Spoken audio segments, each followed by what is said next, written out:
Hello दोस्तों, आप सभी का स्टडी विद कॉन्सेप्ट चैनल पर स्वागत है। और आज के इस वीडियो के माध्यम से एक सबसे इम्पोर्टेंट चीज़ बताने का प्रयास किया जाएगा।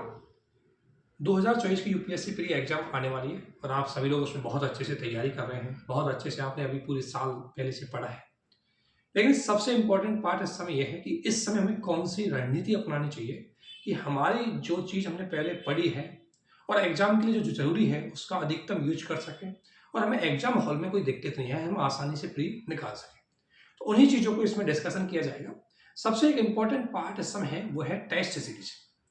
टेस्ट सीरीज आप सभी लोग दे रहे होंगे और सभी लोग अभी तक देते आए। बहुत सारे लोगों ने अलग अलग तरह की टेस्ट सीरीज ज्वाइन की, अच्छी बात है। लेकिन टेस्ट सीरीज को देना कैसा है, ये एक बड़ा इंपॉर्टेंट पार्ट है कि टेस्ट सीरीज कैसे देनी चाहिए और किस तरीके से देनी चाहिए। तो मेरा ये कहना है कि आप टेस्ट सीरीज चाहे किसी भी कोचिंग की दे सकते हो, इसमें कोई दिक्कत नहीं है, क्योंकि सारी कोचिंगें अपनी टेस्ट सीरीज बहुत अच्छे से प्रिपेयर करती है।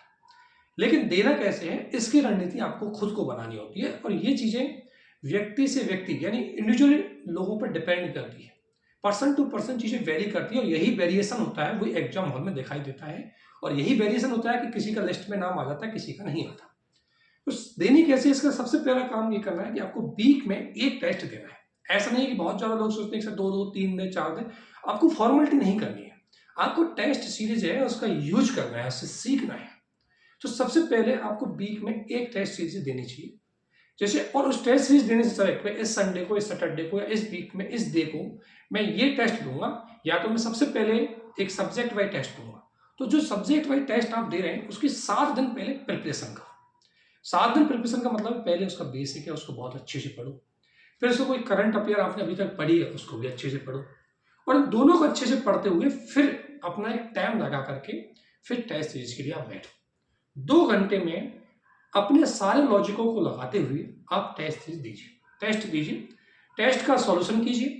सॉल्व करने के बाद उसका ओएमआर सीट में आप फिलअप कीजिए और ओएमआर सीट में फिलअप करने के बाद उसके आंसर की से उसको मिलाइए।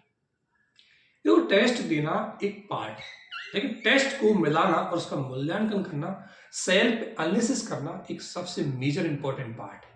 क्योंकि टेस्ट सीरीज आपको वो इंफॉर्मेशन दे देगी, टेस्ट सीरीज आपको वो तरीका सिखा देगी, टेस्ट सीरीज आपकी उन गलतियों को दूर कर देगी जिनको आप नॉर्मली एग्जाम में करते हैं। क्योंकि एग्जाम में पास होने वाला और फेल होने वाले के बीच में एक छोटा सा ही अंतर होता है। ऐसा नहीं है कि पास होने वाला कुछ ज्यादा पढ़ गया, या ऐसा नहीं है कि फेल होने वाले ने कम पढ़ा। अंतर सिर्फ ये है कि एग्जाम हॉल में जो पास होता है वो उसने जो भी पढ़ा उसको अच्छी तरीके से यूज कर लेगा, उसको अप्लाई कर लेगा, उसने वो छोटी छोटी गलतियां नहीं करी जिससे कि वो एग्जाम में बाहर हो जाए। इसलिए टेस्ट सीरीज के लिए आप पहले से एक डे फिक्स कीजिए। डे फिक्स करने के बाद उसकी तैयारी कीजिए, फिर उसका टेस्ट दीजिए और टेस्ट देने के बाद उसका सॉल्यूशन कीजिए। अब सॉल्यूशन जब आप उसको मिला रहे हैं तो आप ये जो क्वेश्चन सही होते हैं गलत होते हैं उनको एक लिस्ट बनाएंगे कि मेरे ये 100 क्वेश्चन 80 क्वेश्चन जो भी मैंने अटेंड किए इनमें सबसे पहले तो मुझे देखना है कि सही कौन से हुए। तो सही वालों की लिस्ट बना लीजिए।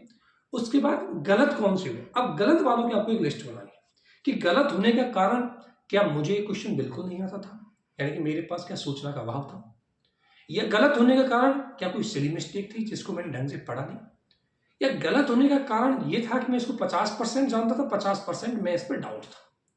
तो ये कारण जब आप फाइंड आउट करोगे और जो कारण को फाइंड आउट करते हुए उनको आप चेक करोगे कि मेरा क्वेश्चन गलत क्यों हुआ है, और ये गलत हुआ है अगर मान लो मैंने कम पढ़ा तो उस टॉपिक को उस सॉल्यूशन में से पढ़िए।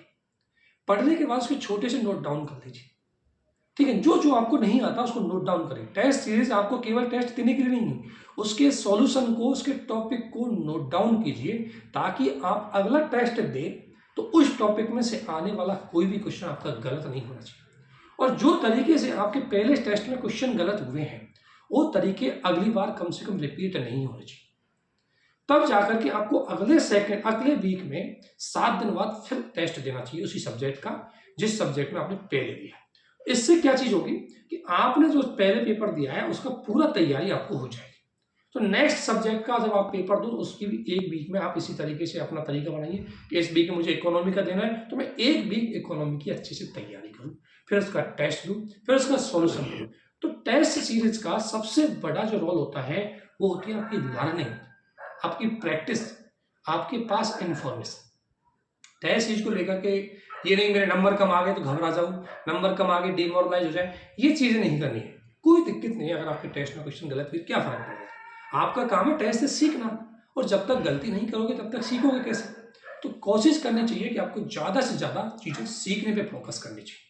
इसलिए मेरा यही रिक्वेस्ट है आप सभी से, जो भी लोग यूपीएससी 2024 की इस बार एग्जाम देंगे, उन सभी से यही रिक्वेस्ट है कि आप पहले अपने टेस्ट देने के तरीकों को बदलिए, उसको टेस्ट देने की बहुत अच्छी तरीके से कोशिश कीजिए, और जो रणनीति मैंने इसमें डिस्कशन की है, प्लीज़ कम से कम आपको हो सके, बहुत सारे तरीका लोगों ने बताया होगा, सब चीज़ बताई होगी, सभी ने अपनी ओर से अच्छा बताया होगा।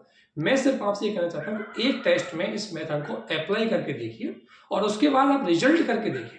अगर आपको ठीक लगे तो आप नेक्स्ट टेस्ट में इसको अप्लाई कर सकते हैं, नहीं तो जिस तरीके से आप चल रहे हैं उस तरीके से भी चल सकते हैं। लेकिन एक बार इस तरीके को आपको यूज करने की पूरी कोशिश करनी चाहिए, डेफिनेटली एक आपको रिजल्ट अच्छा मिलेगा। इन्हीं शुभकामनाओं के साथ आप सभी को बहुत बहुत धन्यवाद, और अच्छे से टेस्ट दीजिए वीकेंड में। Okay, thank you.